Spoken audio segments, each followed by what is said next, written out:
Secretary, Governor, Mr. Vice President, Senator, members of the Congress, members of the military, ladies and gentlemen.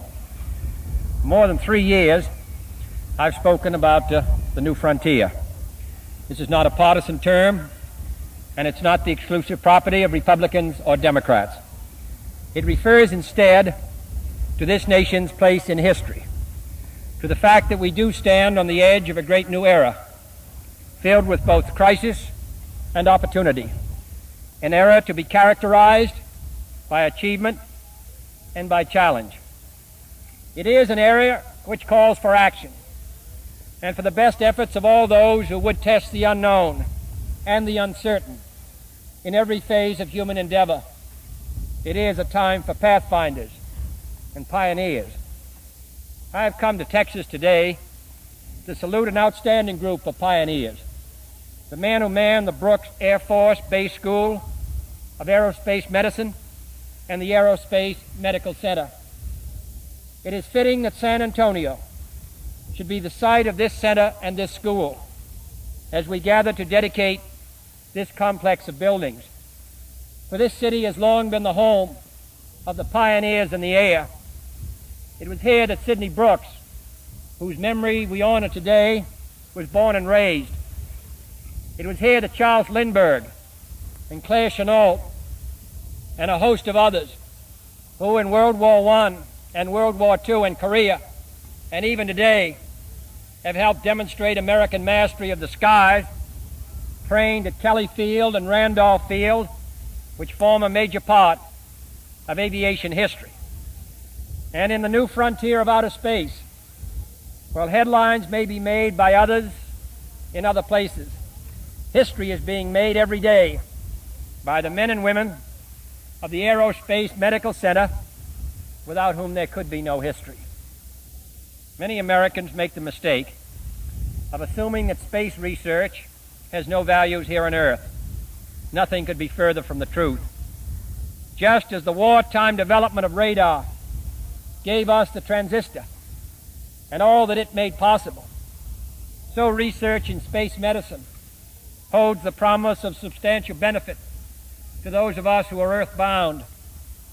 For our effort in space is not, as some have suggested, a competitor for the natural resources that we need to develop the Earth. It is a working partner and a co-producer of these resources.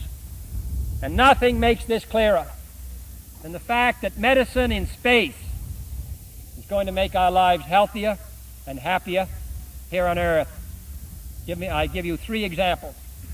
First, medical space research may open up new understanding of man's relation to his environment. Examination of the astronaut's physical and mental and emotional reactions can teach us more about the differences between normal and abnormal, about the causes and effects of disorientation in metabolism, which could result in extending the lifespan. When you study effects on our astronauts of exhaust gases, which can contaminate their environment, and seek ways to alter these gases so to reduce their toxicity, you are working on problems similar to those we face in our great urban centers, which themselves are being corrupted by gases and which must be cleared. And second, medical space research may revolutionize the technology and the techniques of modern medicine.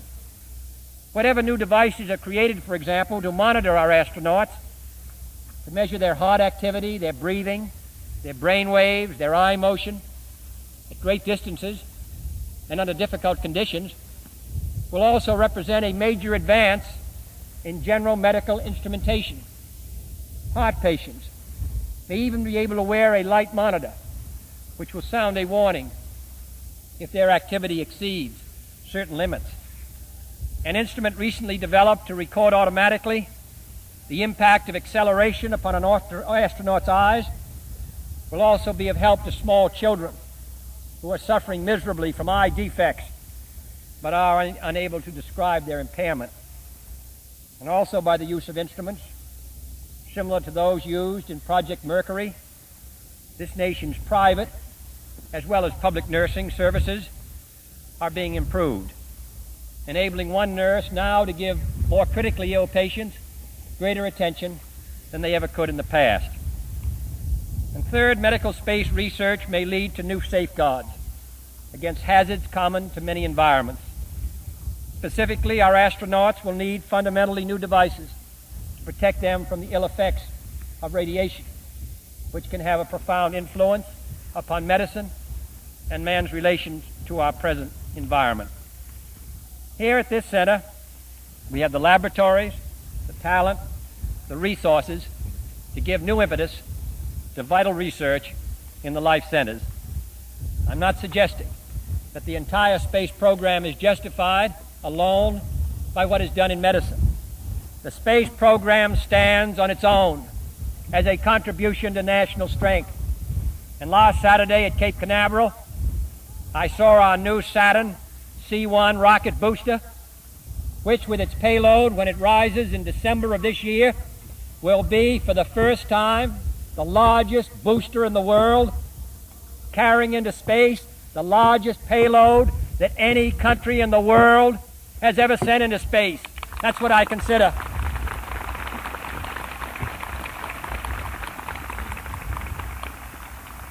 I think the United States should be a leader.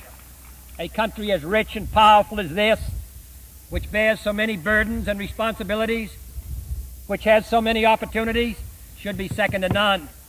And in December, while I do not regard our mastery of space as anywhere near complete, while I recognize that there are still areas where we are behind, at least in one area, the size of the booster, this year I hope the United States will be ahead. And I'm for it.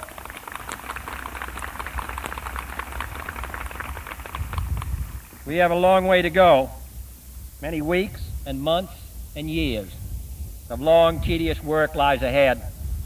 There will be setbacks and frustrations and disappointments. There will be, as there always are, pressures on this country to do less in this area as in so many others, and temptations to do something else that's perhaps easier. But this research here must go on. This space effort must go on. The conquest of space must and will go ahead. That much we know. That much we can say with confidence and conviction.